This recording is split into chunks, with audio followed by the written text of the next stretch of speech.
This episode contains sensitive topic discussions, including racism and violence. Viewer discretion is advised.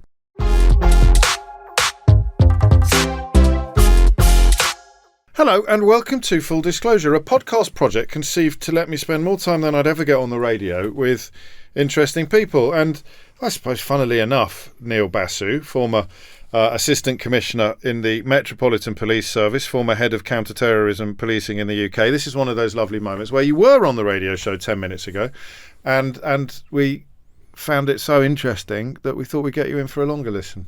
Well, thank you for that, and thank you for inviting me back. How often I didn't know I was going to ask you this question when I sat down.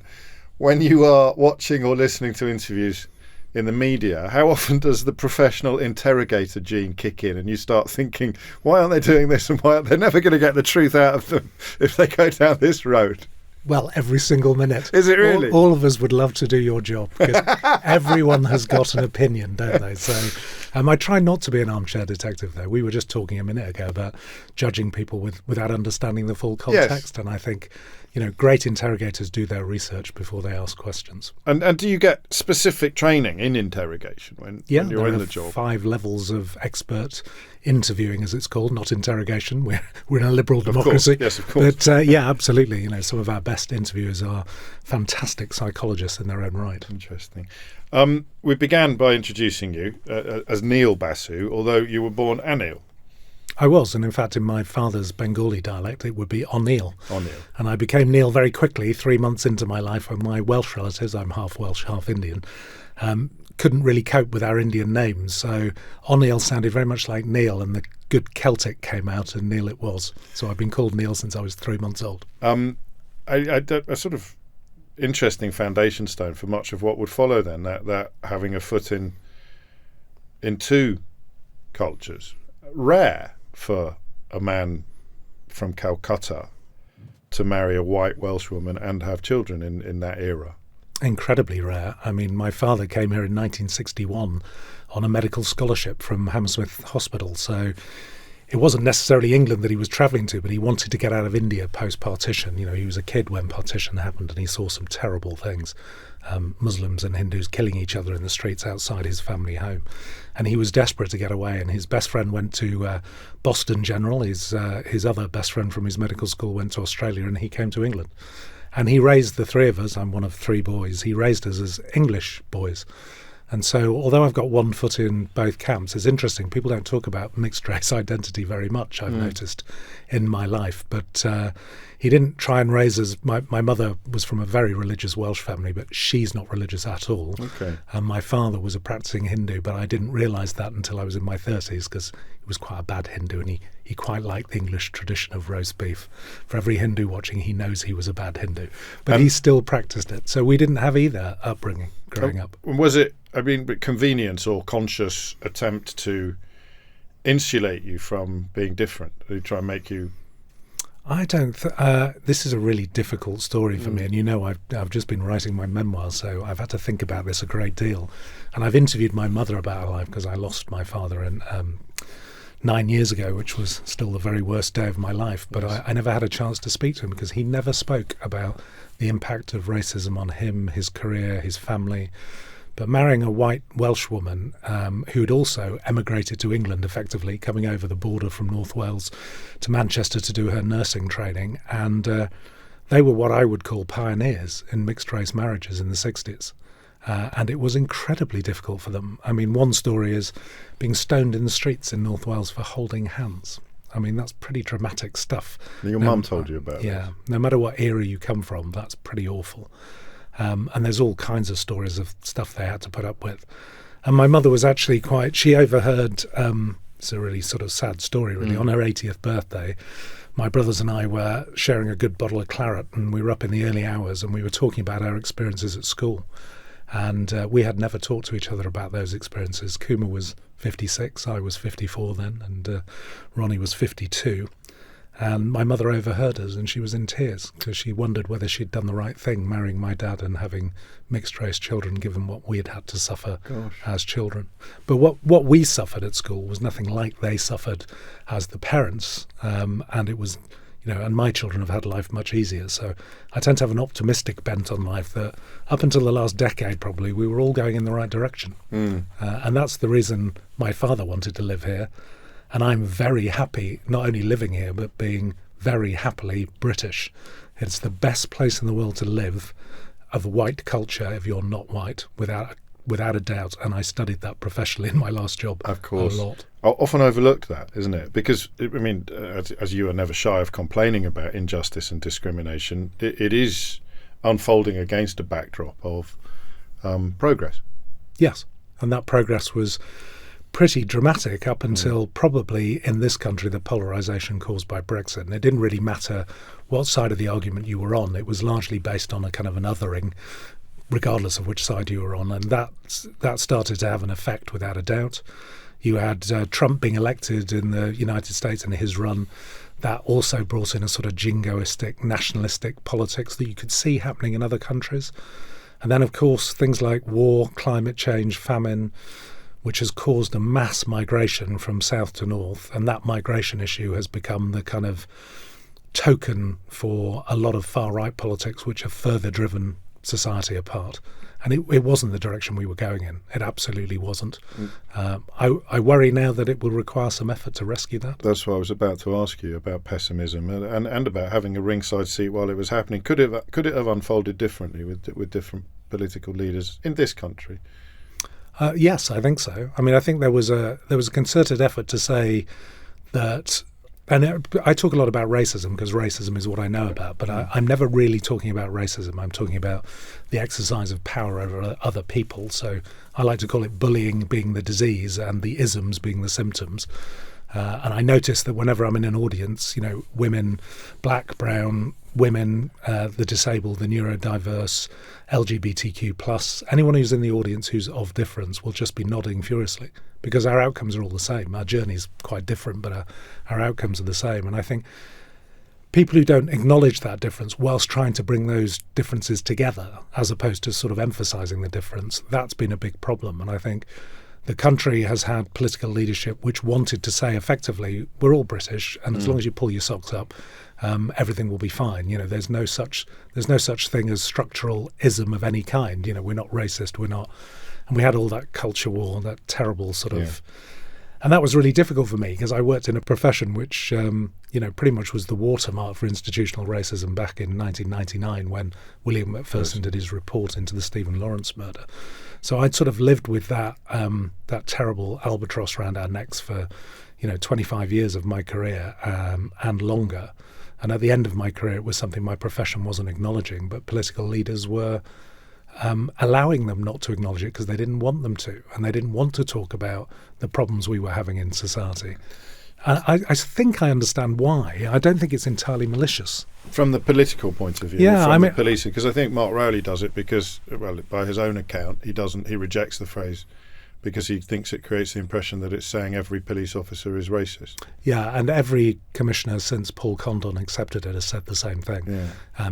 It's either it's for others to judge or it's not a useful term because Mark uses the term political and ambiguous, and he's right. It's obviously political. It was from a Jack Straw Labour-led new government public inquiry that would never have taken place without that change of government. So it is political in that respect.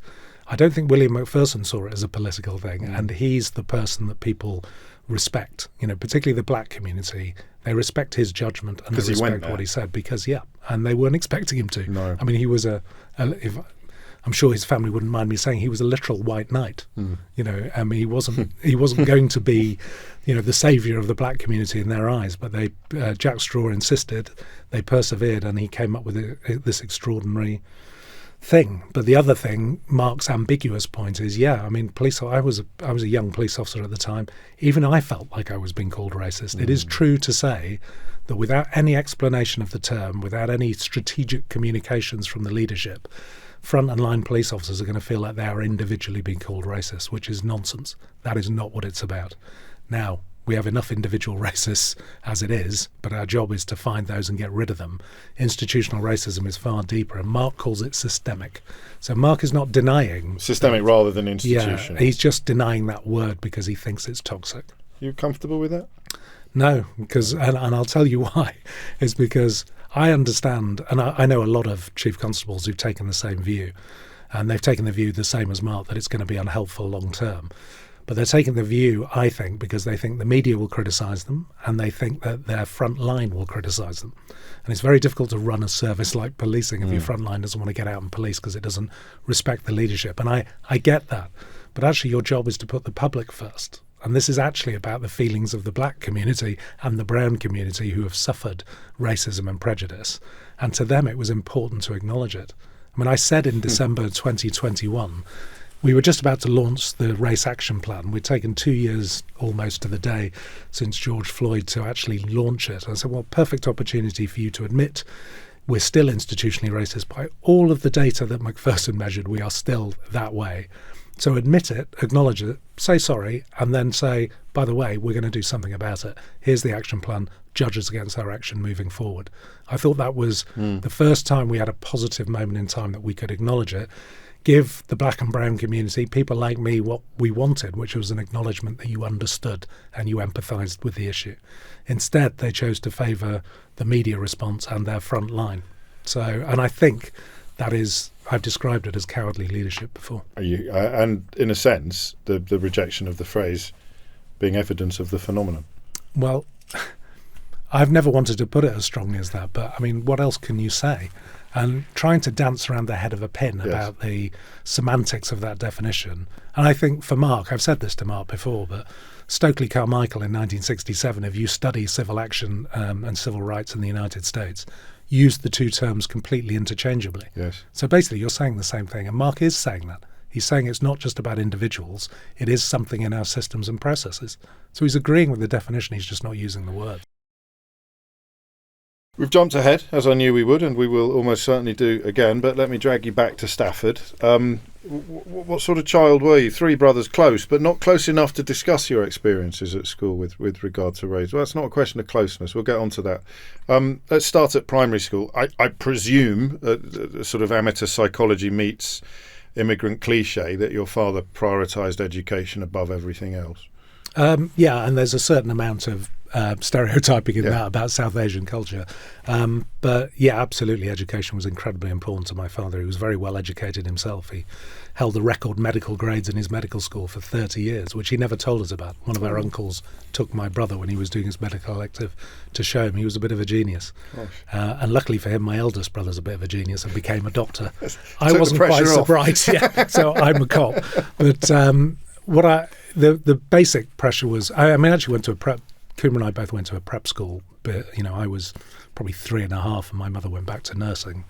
And I remember that being a very, very lonely place. My earliest memory is in that playground feeling completely alone. And I don't know why, but I strongly suspect it was a difference I didn't even know I was yet. Yes.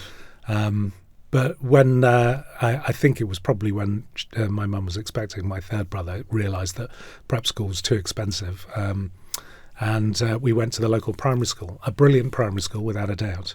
But again, Coomer and I were pretty much the only people of colour in that school, bar one other, John and Anita, who were also the sons of mixed-race couple with a GP in Stafford. Gosh. And we hit it off brilliantly, except they moved away to a different high school. So we were left sort of on our own in that school. And from that moment on, it was I think I was 7 when probably younger than that, 5 or 6. My PE teacher, because I was quite good at sport, and he really liked me. He was the deputy head of the primary school, and he sat in a religious education class. And I don't remember what the it was a C of E school, and I don't remember what the lesson was, but it was something about difference and respecting difference and loving their neighbour and all that. And he looked at me and he looked at the rest of the class and said, Neil, if anyone comes and talks to you and says anything to you about being different, you just come and see me.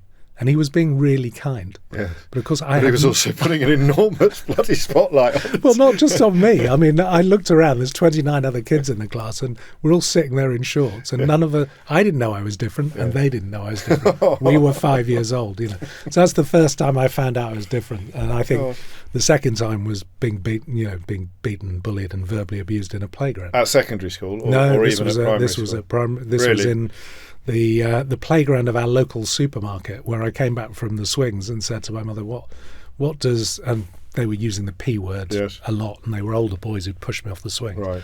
And I came and asked my mother what on earth was going on, and she had to explain to me that it was their fault, not mine. And I can't imagine how difficult that was from a white mother to be talking to her brown kid about this subject when you are not even, 8 years old. I mean, unbelievable. But I sense this is the coals of injustice that have burned ever since are now being fanned or coming to light for the first time. Possibly. I mean, I was the unfairness of it. Yeah, without a doubt. I mean, but I didn't really understand what was going on. I remember being Wolverhampton Wanderers was our local first division side, and we'd go to Wolverhampton every weekend because my parents' best friends lived there. They'd settled in Wolverhampton. We'd settled in Stafford. My dad did once take me to a Wolverhampton Wanderers game, never again, for reasons which are obvious. And we were stuck in traffic one day, and I was strapped into a car seat behind him, and a load of Wolves fans walked past the car and racially insulted him and then assaulted him through his open window. Good grief. And I remember looking at that and thinking, something's very wrong in the world. I don't understand why that's happened to my lovely, quiet dad. I used to call him Gandhi, behind his back, not to his face. But so I thought that was insulting and off. But I didn't really understand why, because I was a painfully shy kid. My mother tells stories about me sort of standing behind her, twisting her skirts, refusing to say boo to a goose whenever I was introduced to another adult. I was a sort of weirdly introverted child. When did that start changing? Oh, I don't know when it started changing, but probably my most formative experience of my entire life was my very first day at high school. And that difference between primary school and high school kids. I mean, it's animal. So I go up the steps to Walton High School, and I go in through the main doors, and 3 older kids come up to me and ask me if I'm lost, and I thank God, I've got an older brother. The older kids are there to look after you, and I felt immediately relieved. And they led me to a locker area where they basically beat me up and shoved me in a locker. On day one? And 30 seconds into day one. So I went home that evening in a bit of a state, and my grandmother, who lived with us, was reading the Daily Mirror, and in the back of the Daily Mirror was an advert for weights. The old Charles Atlas had Sam kicking the face.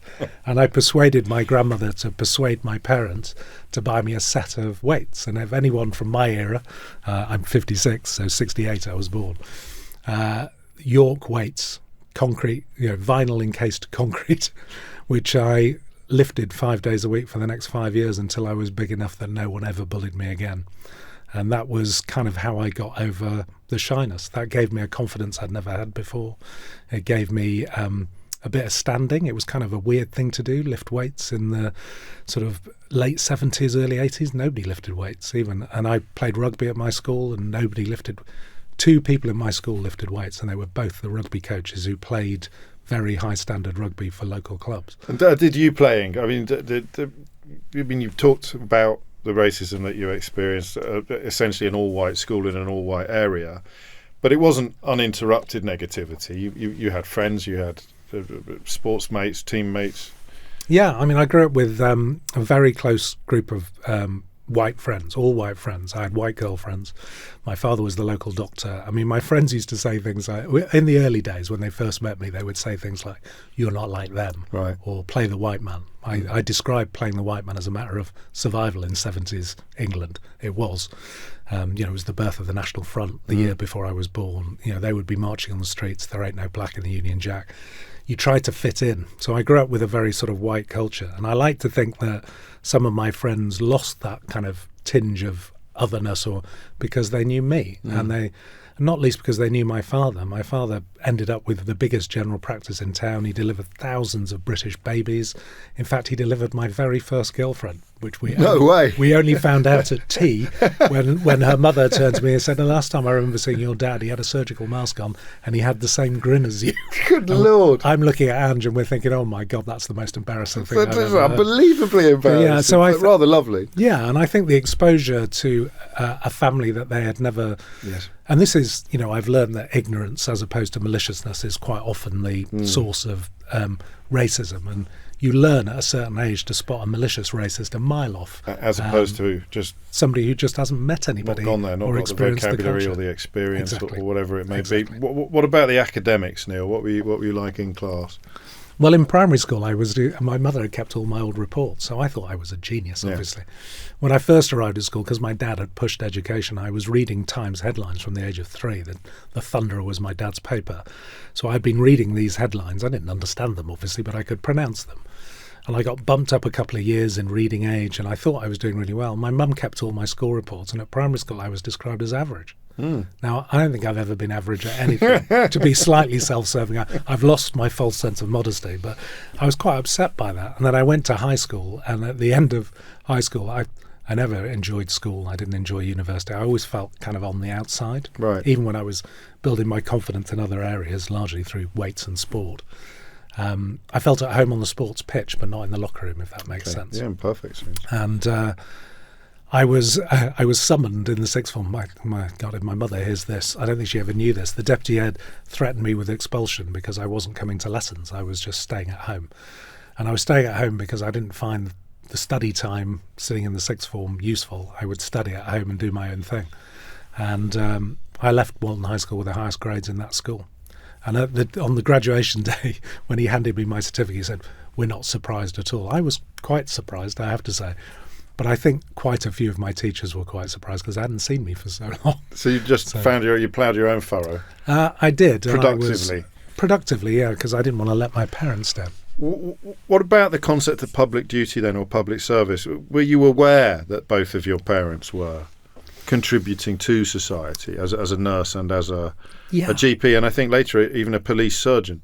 Yeah, I was incredibly proud of them, and the police surgeon thing was not a thing I dwelt on a great deal. The fact that he was a doctor and my mum was a nurse was incredibly important to me, but it's not where I saw my calling, because I wasn't great at science. I was good at almost everything else, but not science. Right. So I didn't see myself becoming a doctor, and luckily I had my brother to thank for taking that pressure off, as you said. But were you aware that some people serve the public and some people don't? Yeah, very much so. But I actually thought economics was the thing I was best at. My degree is in economics, and I was also part of Thatcher's generation. 86 I went to university, and I studied economics because it was my best subject. And we all thought we were going to be rich. We all thought we were going to be private sector business people and multi-millionaire bankers. I think. Do you remember the film Wall Street? Of course. I think good. I think people thought that was an instruction manual, not a warning. And to be fair, some of my friends have been incredibly successful business people and bankers. It took me 2 years when I left university of being a banker to realise I'd made an unbelievably bad mistake. Why? Well, the motivation was all money, all profit. There was a lot of greed. There was a lot of mis-selling of products. Because you're on commission. I could have predicted the banking crashes as they happened because of the way we were being trained to be bankers in the early 90s. And there was a brilliant corporate director of Barclays. I won't name him because but I wrote a speech for him that he delivered in Belgium. It was the last thing I did at the bank I worked for. He delivered the speech was basically to say, stop training people to be salespeople instead of bankers.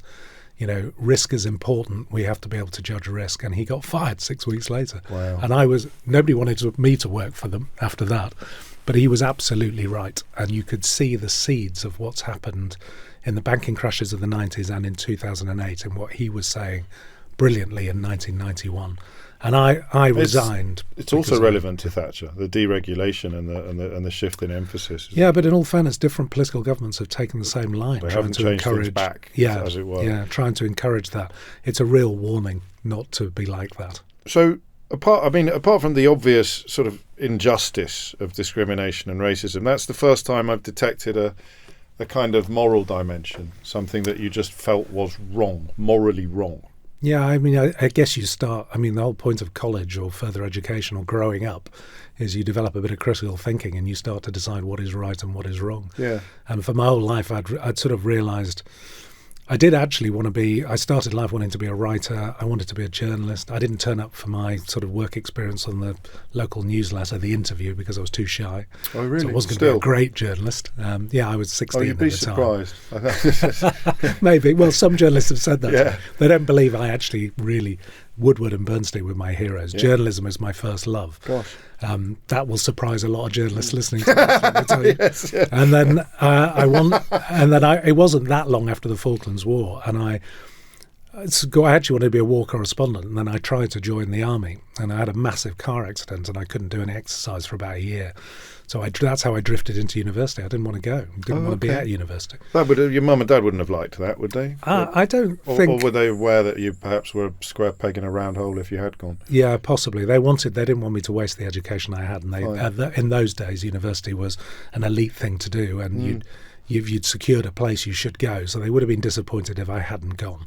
But they wouldn't have been. They'd have looked for something else for me to do, as they did for my younger brother. They weren't elitist in that respect.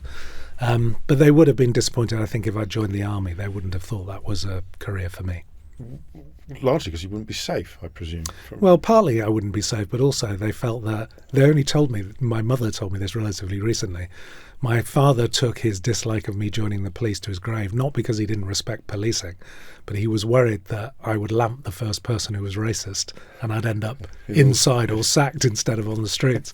The thin skin of reacting badly to racism, which I'd hidden for many years, was not hidden from my parents. Your dad knows. No, he knew. So this moral dimension is developing. Presumably, this was quite a big deal, though, getting onto the management trainee scheme at Barclays Bank. It was.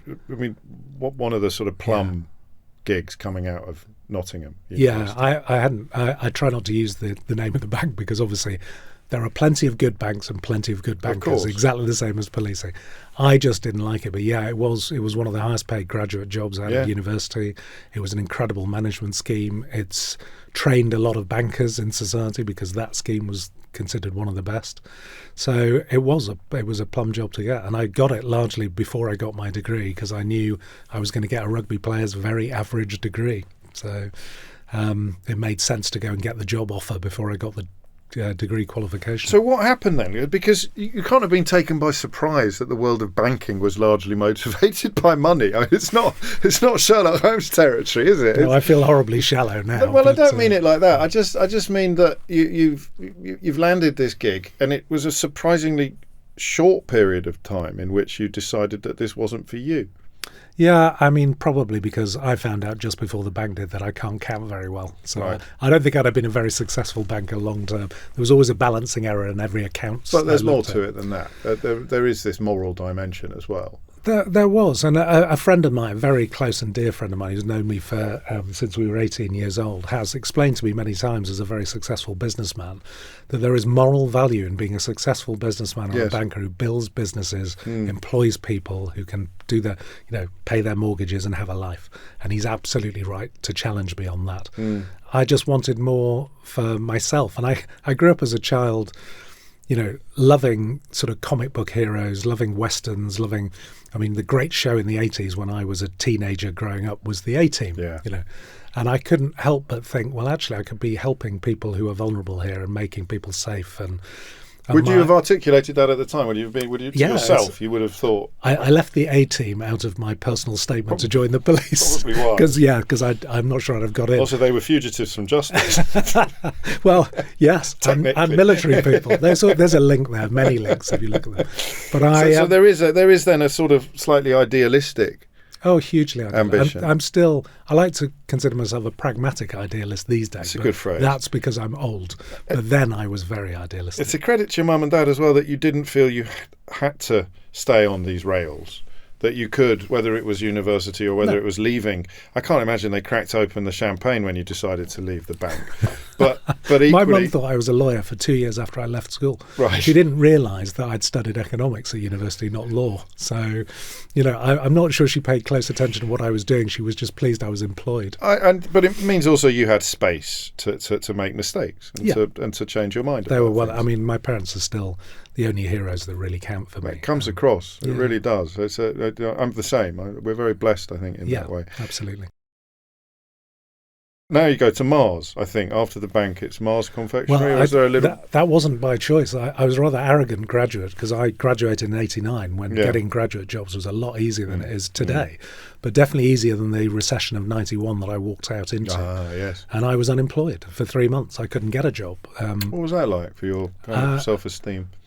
Poor. So I was sharing a house with 4 close friends, including my fiancée at the time, and I had £3.30 left in my pocket and couldn't pay my rent. So, I felt like I'd let them down, I'd let myself down, I'd let my parents down. And I had 5 interviews with Mars before they finally agreed to give me a job. And I was really on my uppers when I was literally selling commission-only ad space in a journal from an attic in Covent Garden that was about 40 degrees centigrade, thinking... Advert in the back of the Standard, was it? Yeah, well, it was actually in the Chambers of Commerce. Right, you are. Okay. And we've all done telesales at some point when the chips were down, I think. Yeah, and it really does teach you a lot about yourself. It really does. Yeah. Except that it wasn't paid and I hadn't sold a single advert. Okay. Luckily, the phone call I took at work was from Mars saying, "Congratulations, you're joining us on Monday." That's interesting. So I had a car, I had a paid employment, and I got trained to be a salesman repping chocolate around southeast London. Did you enjoy it? No. Okay. It's a recurring theme here. Didn't enjoy school, didn't enjoy university, didn't enjoy banking, and now you don't enjoy... I'm surprised I made it go at anything. Chocolate merchant. Well, no, it means that you are aware of what enjoyment is because you recognise its absence. And some people don't. Some people reach, retirement and think, I've never really enjoyed anything I've ever done. That was never going to happen to you. I think the vast majority of people, unfortunately. I've always said to my kids, you're going to be at work a lot longer than you are at home. The rest of the time you're going to be sleeping. Find something that gets you out of bed in the morning. It doesn't matter what it is. Doesn't matter what you're paid. Doesn't matter what you're doing. Doesn't matter what it is. So I've got an ego. That's the mixed Indian blood. The Indian thing is being important is so. Status. One of the top banks. Holding in your the head world. high in company. One of the top banks in the world. One of the top FMCG, fast-moving consumer goods companies in the world, with a reputation as being the best sales trainers in the world. Yes. And I still meet salespeople today who said, "My God, you were trained in sales by Mars." It's that kind of kudos. So all of that was something. I had a car. I had a higher salary than I had at the bank even. And by the time I left, I was very well paid. I'd done quite well at my job. I was only there for 18 months. But in the first year, I found I could sell. So learning how to negotiate, how to deal with people, how to have not to be shy because you're not going to get paid. Yes. The interpersonal skills required and the team. There's some great camaraderie amongst salespeople. That I've been part of teams my whole life since I was 5 playing football. My fledgling football career, my real first love, like most boys, didn't quite take off. Failed my trial miserably. Who did you have a trial with? Wolves? Stafford Rangers. Stafford Rangers. I didn't even get a trial with Stafford Rangers. I turned up to the scouting session. And didn't get started. The scout said, I played for a club called Stafford Eagles in Stafford Town. So I played Stafford Town. It's a reasonably big town, and I was playing for them, top 11 players under 16. So I wasn't too bad. Yeah. I turn up at the trial, and I overhear the scout telling my coach, "Well done for bringing these two, Colin and Adam, for the second. Why did you bring the other two?" And I was one of the other two. Dear. I played 3 more games and gave up and went back to rugby. Because you knew you weren't going to be brilliant. I knew I wasn't going to be good enough. Which is possibly also the thing about banking and the thing about Mars. Is You're a good psychologist. Well, no, I just listen. It's good for your profession. Because that's the status thing. You want to be... I do want to be good at what I do. Yeah. I've always wanted to be good at what I did, and I didn't want to let people down. Those two things in combination mean you've got to find something that really floats your boat. Otherwise, you are going to let people down and yourself. So what happened at Mars then? Why did that not float your boat? Mars was literally to pay the rent. I'd already applied to join the police while I was at the bank. And I didn't realise at the start of a recession how long the it Metropolitan takes. Police had an 18-month waiting So list where did to that join. come from then? When did that ambition first appear? I think it was largely because, a friend of mine, Mark, and I, we used to spend he was at a different university, he was my next door neighbour, and we used to, in the summer terms, we would gather, we'd have a drink and we'd say we both hated university and our degrees. So if it all fails, because in those days policing wasn't a graduate profession, it's okay because we've easily got the qualifications to become cops, so we'll become cops. One of our best friends, her father was a very senior Staffordshire police officer. My dad was a police surgeon as part of his GP contract. We lived behind Staffordshire Police headquarters, so we saw police recruits yomping up and down our streets, every once in a while. We didn't have a bad image of policing. We had a pretty good one, and we thought, well, okay, it's not a graduate profession, but it's a decent profession. So it was a safety net in a way. It was a safety net. And when I was at the bank, everything you've said, my mother's a nurse, my father's a doctor, my brother's training to become a doctor, and you want to sell money to people who don't want it and chocolate to people who don't need it, or you want to do something worthwhile for society. I'm too old now and too unfit then to become a soldier, so policing it was. And so that's where it came from. But not as a safety net or a fallback position, as an actually a generated ambition, something that fits your sense of what you want to do with your life. Yeah, but not a childhood ambition. You No. know, I met a lot of people who had policing in their families and they wanted to be a police officer since they were kids. I never had that. It was much later in life. And of course, now it would be my third career. And I come from an era where Of course. It isn't like kids of today who say, I'll try 10 or 12 things Sure. before I decide what I want. You know, you're a failure. If I went into my third career and gave that up as well, I'd be a quitter, and I'm not a quitter. But it was third time lucky, so to speak. Just tell me a bit. This may be part of mythology rather than fact, but the BBC documentary Black and Blue played a part in Well, I'd thinking. Yeah, I'd watched it like so many other people had watched it. And, of course, it was supposed to be about the hopes and ambitions of black and brown recruits at Hendon, which is the place I was going to go. And, well, I'll short-circuit it. It was horrific. Right. It was about how their hopes and dreams were dashed, about the racism they suffered. And my friends, and probably my family, although they kept it to themselves, but my friends didn't, said, why on earth are you joining a corrupt and racist organisation? I mean, that's a pretty dramatic thing for your friends to say to you, you know. And also, they thought we were all thick. Why are you wasting your education joining policing? But why didn't it put you off? Well, to me, that was a red rag to a bull in some respects. You know, if you tell me I can't do something, I think, well, I probably can. And I definitely thought I was big and hard enough to take any knocks that came from...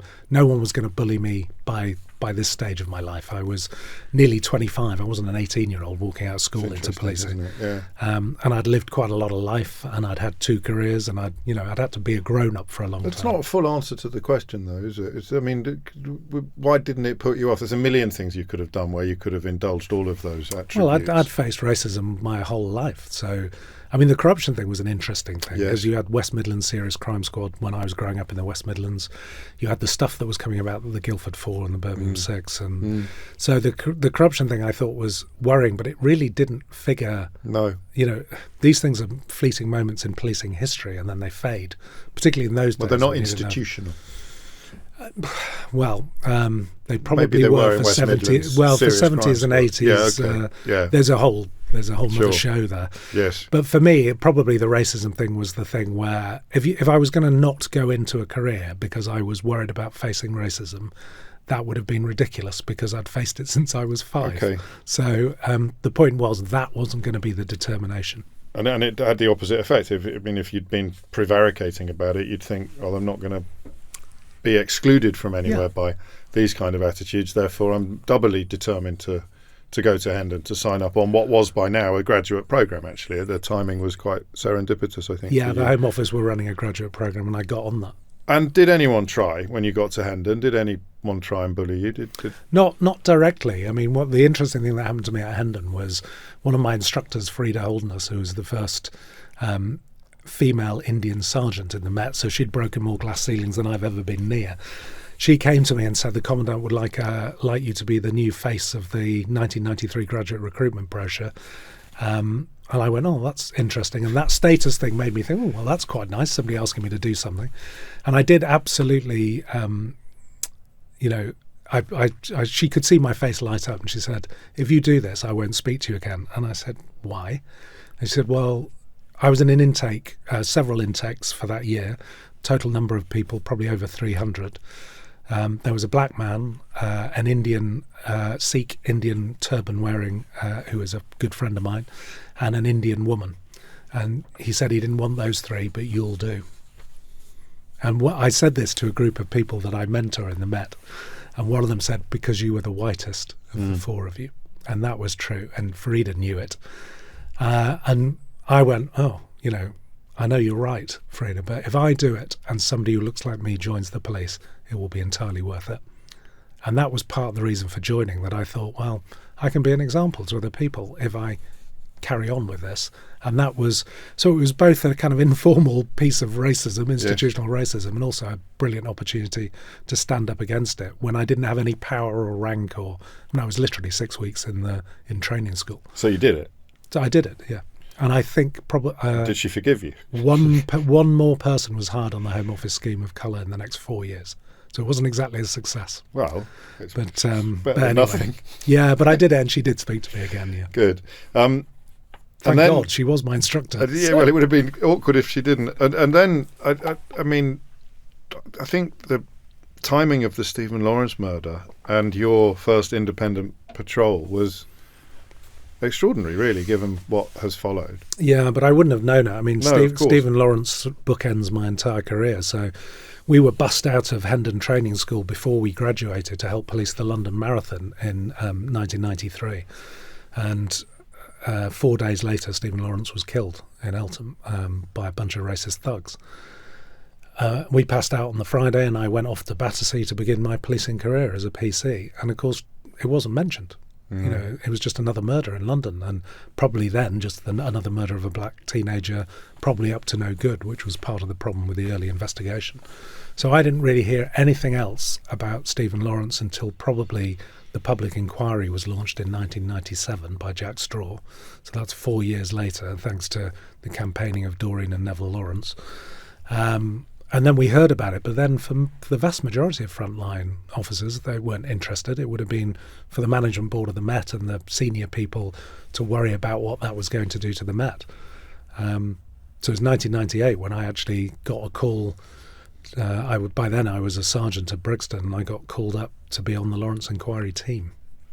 Quite a quick rise for you through the ranks. Yeah, slower than the Met wanted, because if you're on that fast-track Home Office graduate scheme, Yes. they want you to be a sergeant. They want you to be a chief inspector with 7 years' service. So they want to try and push you through the system. That scheme doesn't exist anymore, but a high-potential version of it does. And it's always trying to push people through the scheme too quickly. Okay. And I kept saying no to promotion. It was one of my early street duties instructors when I got to Battersea who pushed me up against a wall. He was a little TSG sergeant, so he was looking up at me when he said it. He found out I had a degree and that I didn't want to be promoted. And he pushed me up against the wall and he said, "Neil, people like you get promoted to make life easier for people like me." And it's still the greatest leadership lecture I've ever had in my career. And I hope I've lived up to it. His name's Gus Coots, and if he's listening, I hope I lived up to He'll you, let Gus. you know. He'll let you know. Why didn't you want to get promoted? Because you felt that you needed more I needed credibility. miles and hours on the clock. Yeah, absolutely. It's an experiential job. Yes, But but it's that's, also the opposite of your status anxiety or status concern, isn't it? You would, I mean, if taken some of what you said about status, you'd have been hoovering up promotions from the minute you'd left Hendon. Status is nothing without credibility. And interesting. for me, anyway. Yeah. So you could pin as many medals or as many ranks on me as possible, but if no one thinks you should be there, it's very difficult to lead people if you don't have both competence and credibility. And the credibility comes from being competent, and competence comes from hours, doing the job to a high standard. And did the job live up to your hopes and expectations immediately? Lots of it did. So this is another show for you about the culture of policing. Sure. So the outstanding elements of culture in policing are the teamwork, the camaraderie. It's very like military, and it is founded on military principles. But they don't do it for king and country. They do it for the person standing next to them. Policing's very much the same. So once you fit into a team, that team is so incredibly loyal and wrapped around you that working in great teams, there's nothing quite like it. And this is the first time in your life you felt like you really belonged somewhere. Yeah, absolutely. And the other thing is, of course, you are helping people. Yes. Often the most vulnerable people in society at the worst time of their lives when no one else can help them. Used to be called the social service of last resort when I joined. Now the social service of first resort, yes, which is not so good. No, but I was of course really not. proud of the social service of last resort. That's my A-team thing again.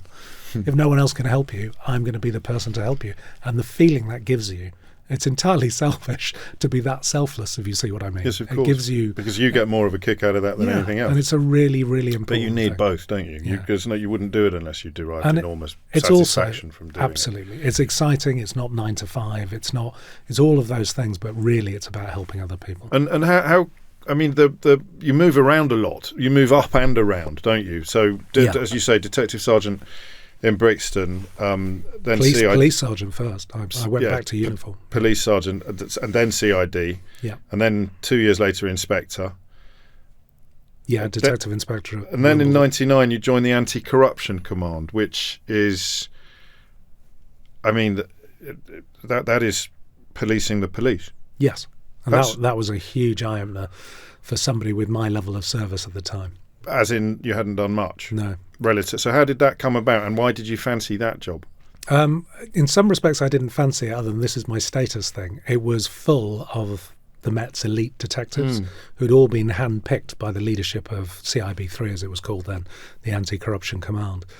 And the head of it, Bob Quick, who's a great mentor and hero of mine, had been my immediate boss on the Lawrence Inquiry team in '98 when I'd been called up for 3 months to help the Met determine how it was going to cope with a charge of institutional racism. And he'd been the boss, and he was a proper working class South London detective, made good, but with a hell of a brain. He was studying for an MBA.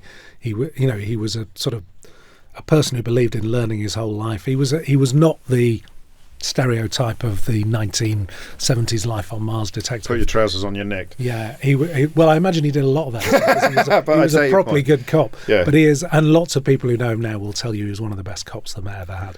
And he invited me. He wouldn't take me as a DS straight from the Lawrence Inquiry team because he said, you haven't got enough experience. Right. They'll kill you.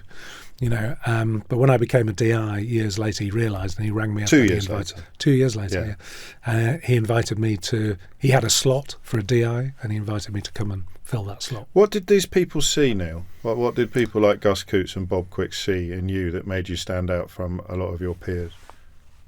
Right, you'd have to ask them. Well, I'm asking what you think they saw. I think they saw... So I lecture on leadership now, so the kind of things that I lecture on, I hope they saw in me, which was competence. That sounds like a very understated word, but actually being competent is the most important thing you can be at whatever job you do.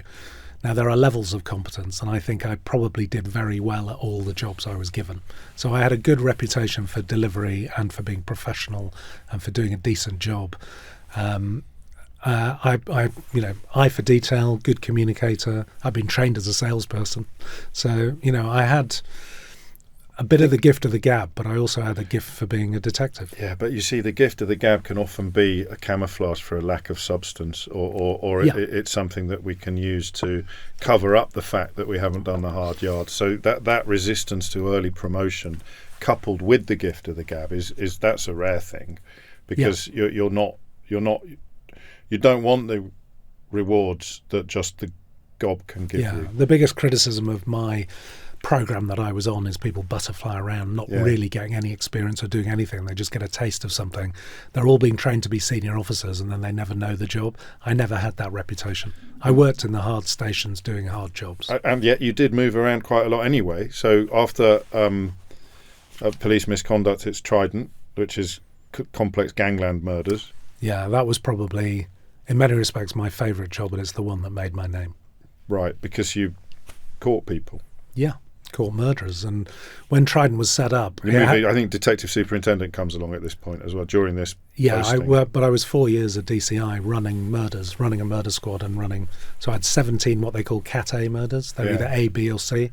A Cat C murder is where the suspect's pretty much handed into custody or gives themselves up. Yes. Cat A are virtually unsolvable. They're the complex ones, and I was running 17 of those at the same time, one of which was the core celebre of 2003, the murders of Tony and Tony Ann Byfield, a 7-year-old, and took me 2 years to solve it, but I solved it. So that sort of put me on the map as a detective. Okay, what we've heard so far, even where I've encouraged you to be immodest and identify what it is that you're good at, is there something beyond competence when it comes to solving crimes like that? Is there?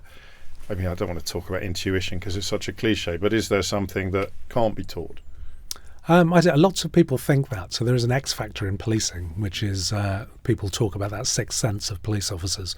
I'm not sure if I've got that, to be frank. I think I've worked with cops. In fact, I'm going out with one, or I was going out with one if you hadn't got COVID later on today, that I worked with in our early career, where you'd literally leave the station, walk down the road, and he'd nick an armed robber in front of you. Really? It's those people who just can see it or come across it. Yeah. And I was never that kind of thief taker. I was good at my job and I had a steady stream of arrests, but I wasn't that kind of cop.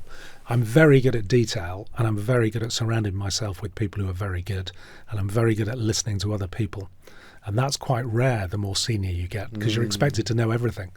So, for instance, on my murder squad, I'd have the typists who were typing up the statements would be in the room. I'd expect everybody to be in the room because somebody in the room might have the clue to that particular crime.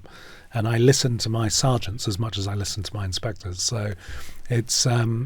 Yeah, I think it's a gift for bringing teams together rather than me being particularly good individually. Okay. And crucially, because of all the things that we've already covered, you don't have any imposter syndrome. You don't have a fear of being found out or anything like that. I have that every day of my life. No, you don't, in the sense of what you know about your ability to do these jobs. Yeah, it took me a very long time to get there. Did it? I think I was a chief superintendent in Barnet by the time I figured out that I actually just had to get on with this and not feel like I didn't belong in the room. Of course, nobody... So it's 2008 now. Yeah, people talk about imposter syndrome now as though we all knew about that. When I was a kid, nobody had ever invented the term for that. No. And certainly no one told you that 70% of people suffer from it. You just feel like you're suffering on your own. Of course. I mean, the reality is and the 30% are sociopaths.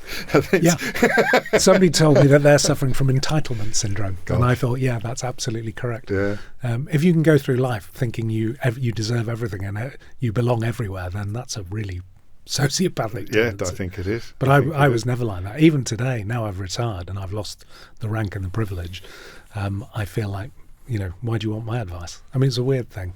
Yes, it is, but as a leveler, and also probably leavens the dough as well. It prevents people from letting their success change them or spoil them. Or yeah, and I see a lot of that. I bet you do. And that is, you're always warning people in leadership. It's the dark side of leadership. Yes, you're sort of warning people not to go down that path. A glittering career, but I'm one very proud of it. But one rooted in the job. Yes. One rooted in policing, Yes. in putting together successful, competent teams, solving crimes, bringing closure to the families of victims of crime. 2009, I think, Sir Paul Stevenson makes you chief superintendent for Barnet.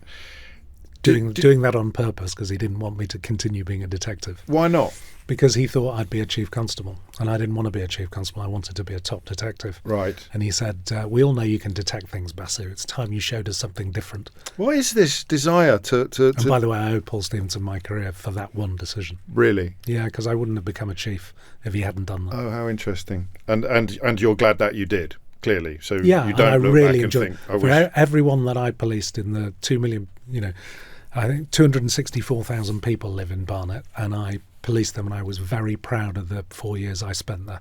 And if you're from Barnet and you're listening, I was very proud to be your borough commander. And then we move around a bit more, or at least you do other things in addition. I mean, the reason you mentioned that journalists might be quite surprised to hear that you were that you wanted to be a journalist is because you oversaw Wheating, didn't you? Yeah, so I inherited... The phone hacking investigation. I had a bit of a complex where I became a chief officer in 2012. So right. When I Barnet Borough Commander for 4 years, I got invited to go on the senior assessment centre to become a chief officer. I passed that with flying colours. It's in fact the only exam in policing I've ever passed with flying colours. People think silver spoon and all the rest of it. I edged all the rest of my promotion processes, but that one I aced. And I went to the Strategic Command course, graduated in 2012, and there I became Commander South East London. Which, so it's just a geographical. Yeah, well, that was a coincidence. Yeah, and the fact that I'd repped around there, and I was a sort of adopted South Londoner because I'm from the Midlands, but when I moved to London, South London is where I first lived, and my heart's in South London as a 30-year police in the city. And I end up South East London. And again, Lewisham is on my patch. Eltham is on my patch where Stephen was murdered. As a detective superintendent, I'd actually been in charge of the reinvestigation of the Stephen Lawrence murder when Clive Driscoll found the forensic evidence that convicted the two. So again, it's following me throughout my entire career.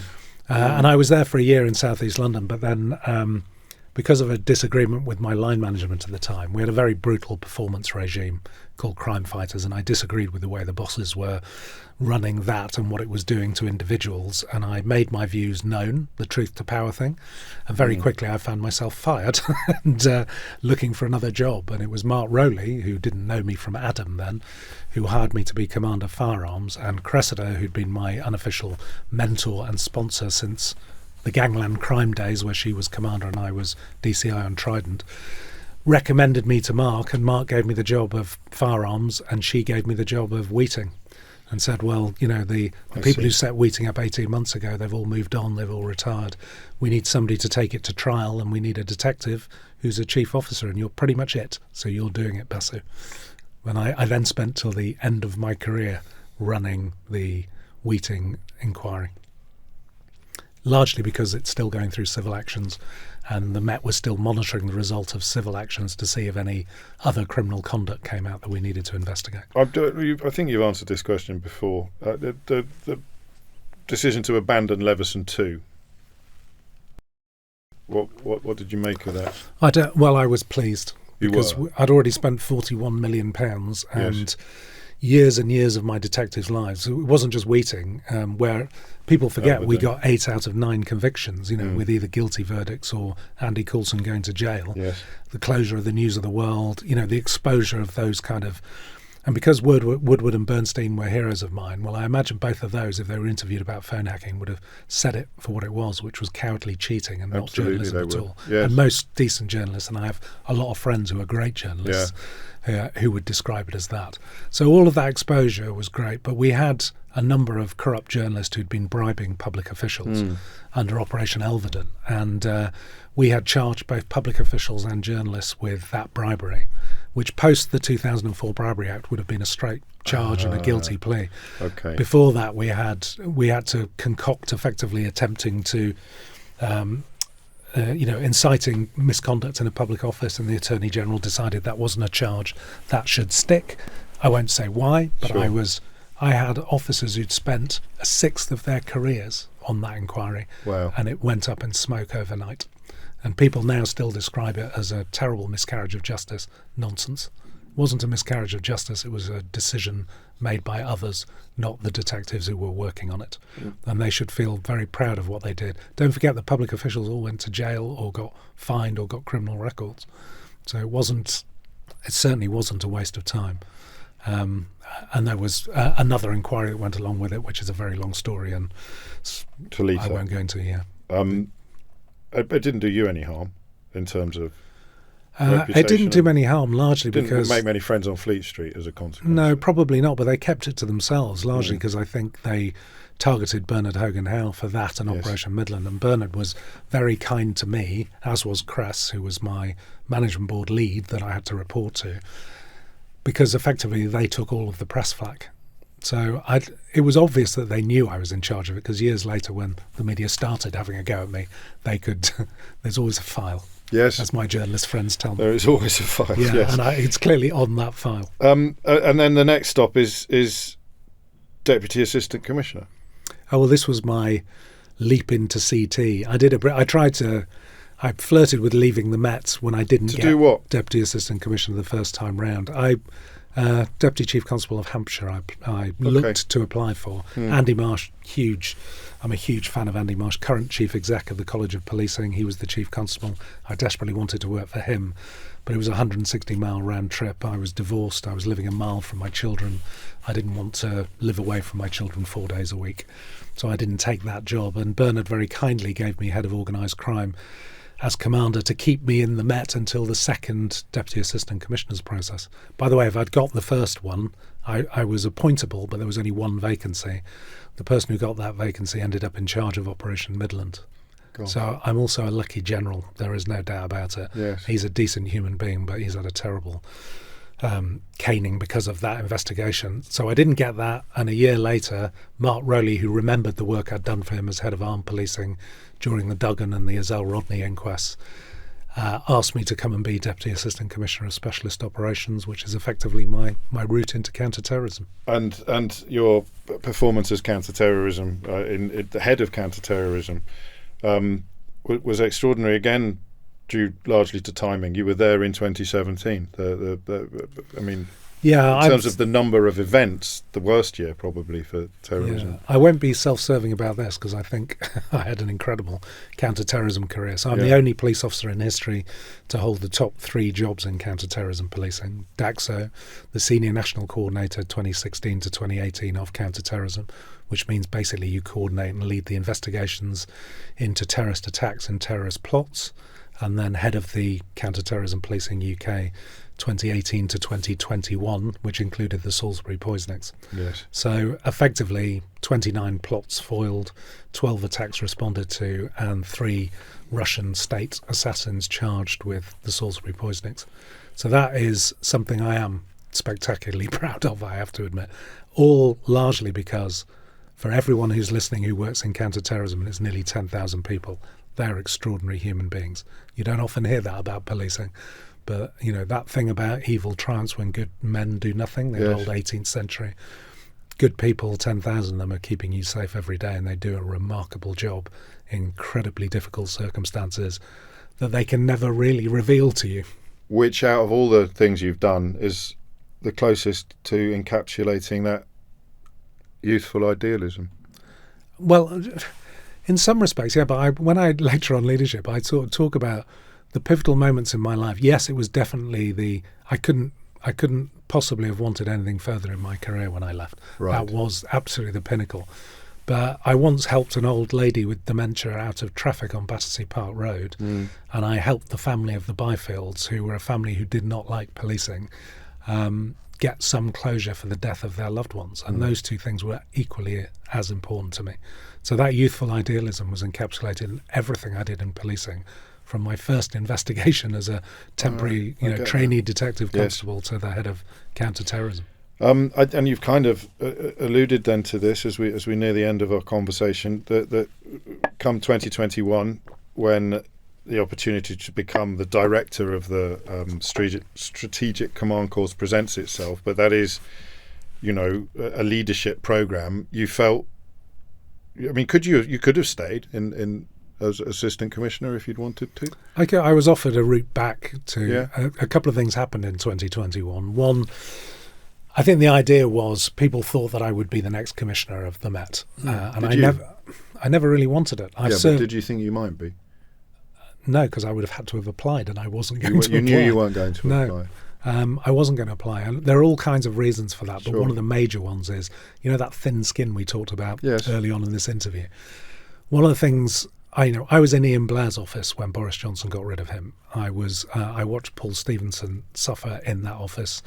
I've watched the vast majority of commissioners I've served, and including acting, that's 10, leave with either their physical, mental health or their, effectively reputation not entirely intact.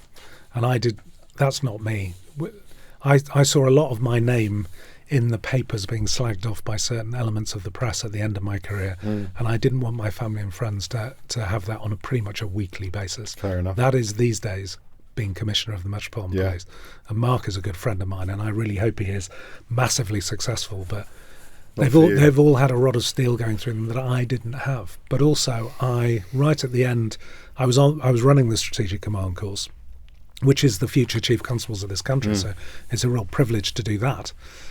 And I gave my sort of last input to National Police Chiefs Council, where the top there's 56 chief constables in the country, including Scotland and Wales, who get an attendee seat on that board. Scotland and Northern Ireland, get an attendee seat on that board. And I was basically saying, this is the time now. You're going to launch the race action plan. Now's the time to... So I was the for debate for, yes, we should acknowledge institutional racism, and another chief constable did the against. And then there was a debate. And then Martin Hewitt, the chair at the time of NPCC, asked for a vote, and he asked for individual chief constables to write in to him and say what their view would be. And friends of mine told me I'd carried the room. I was doing this remotely from Brighton, where I was running the course, and everyone else was in a hotel in Manchester. And friends texted me and said, don't worry, your argument carried the room. And as it turned out in January, when I was told the result, my argument hadn't carried the room. And in fact, the majority of chief constables had decided they weren't going to do this. And I felt, as the most senior officer of colour in the country, enough was enough. I thought, I can't change this dial anymore. Okay. I've tried. I'm going to leave policing. At that time, two very good friends of mine, one of whom I happen to be married to, persuaded me to apply for Director General of the National Crime Agency. So I applied for that instead, which is not a police officer's position, it's a Director General arm's length ministerial appointment. And I thought, I'm going to leave policing behind. So I didn't want to go back to the Met. And there was a bit of me You'll have to read the memoir to understand the rest of the reasoning. But there were difficult times with my bosses at the Met as well. And no regrets? I regret not changing the dial on institutional racism. Yeah, but no regrets about the decisions you made? No. I will always regret not becoming Director General of the National Crime Agency. I was a career detective at heart. I'd been the head of counter-terrorism. If you're a career detective, counter-terrorism and serious and organised crime are the two things you want to do. Yeah. So that would have been the number one job in the country. Why do you think you didn't get the nod? Oh, because... This is for the book. It's in the book, but you should read the Sunday Times article by Dipesh Gadda, who described it as overreach by Number 10 telling the Home Office to stop the process. Okay. And it was well documented in the press at the time. I thought we were going to talk more about the current situation, the riots that we spoke about on the radio, but you've said an awful lot about them on my programme and elsewhere. I'm struck, Neil Basu, by how young you are, by the fact that you're 57 and you're not someone who's going to put their feet up. You retired from your last job at the Strategic Command Course in November of 2022, which is only, not 2 years ago yet. What else? What next? Well, I'm not. People describe me as retired. I've described me as retired. I'd probably say relaxed now more than anything. Okay. So just a shout out for every police officer who's out there. The book does describe what policing does to you as a human being. So there are very few jobs in life that require you to put other people's families before your own, or to put your physical and mental health on the line in quite the same way.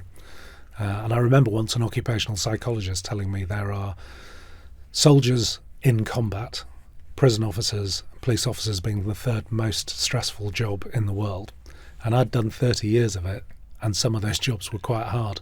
So I think I probably did more than 30 years. And people always think they've got one big job left in them.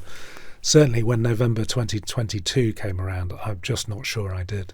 I'm not afraid to say I had a year of therapy to get over what had happened to me during my career, and I wasn't.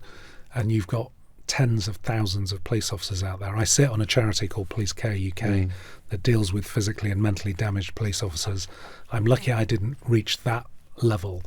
But if it can happen to an assistant commissioner, think about your first line responders who are going out every day. It's a hard job, and I needed some decompression. Yeah, and I'm still going through that. And you're doing it again. You're wondering how you can help people. Yeah, and I still speak, write, and advise on policing, criminal justice issues, and counter-terrorism. So I'm not entirely retired. But you are only 57. Yeah. And have you now got one more big job in you? I don't know. It would depend what that big job is. Okay. I've said publicly a number of times, but Graham, who's the current Director General of the NCA, is also a friend of mine and doing a very good job. Right. He's only 2 years into his contract. Mark's only 2 years into his contract. By the time those contracts become available... Mark came out of retirement, didn't he? He did. He'd been retired for 4 years. Yeah. But he'd been a consultant. He hadn't been retired. No, of course, I understand the deal. It's not like you're playing golf. It's just your listeners might No, I know. Sorry, so, it's my bad there. But I'll be 60 when those jobs are available again. And would I have one big job at 60 of that kind of pressure? I don't think so. I think, well, it's possible, but also I did mentor an awful lot of the next generation. So you're going to see them take up roles. Yeah, and there's a thing about. What about the status side of it then? I mean, relaxed or retired or however you want to describe it. You know, what about the fact that you are, far from finished and you don't have the kudos that you had in your professional life? No, I wondered when I retired how I was going to feel about that. It took me about 3 weeks to realise I was quite enjoying my retirement and that I wasn't. The hardest thing was giving up the badge. Yes. Rather than the rank. It was giving up the policing was my identity. Yeah. And I've said recently to somebody, and they said, how sad. I'll never find that purpose again. Nothing even close to it. Well, that's kind of what I'm that's easily the hardest thing. But I sit on 3 charities. I advise a lot of people. I get a sense of purpose from helping the next generation do something good. Can I ask you one really stupid question? I'm sure it isn't. I'm sure it is. Single proudest achievement? I'm a father of 3 incredible boys. Well done, in the job. in the job. Becoming head of counter-terrorism was quite something. Yeah. But what you did with it is what you're proudest of. Yeah, I think I've got a letter from Theresa May and her cabinet addressed to me and Andrew Parker, thanking us for helping save the realm. I'll treasure that for the rest of my life. Helping save the realm. It's a very MI5 comment. The defence of the realm is their history. Yeah. So I think that was more aimed at Andrew than me. But still. It's very, to put it like this, to be on a letterhead with the Director General of MI5 is it fulfilled every status requirement I would ever have in my entire life. And that makes sense of the last 5 minutes of this conversation. And I was in 2016, I was awarded the Queen's Policing Medal. Yes, I know. And it was pinned on me by the then Prince of Wales. And I happen to think he's an extraordinary man. So that picture hangs up in my house next to my wife's CB, which is quite amazing, pinned on her by the King himself. And we are very, very proud of that achievement. A power couple. Well, nowadays I'm I'm the plus one. Yes, you're the first gentleman. I'm the plus one. Yeah, I'm happy to be there. Well, I suppose I have to end by saying, Neil Basu, thank you for helping to defend the realm. Thank you for that.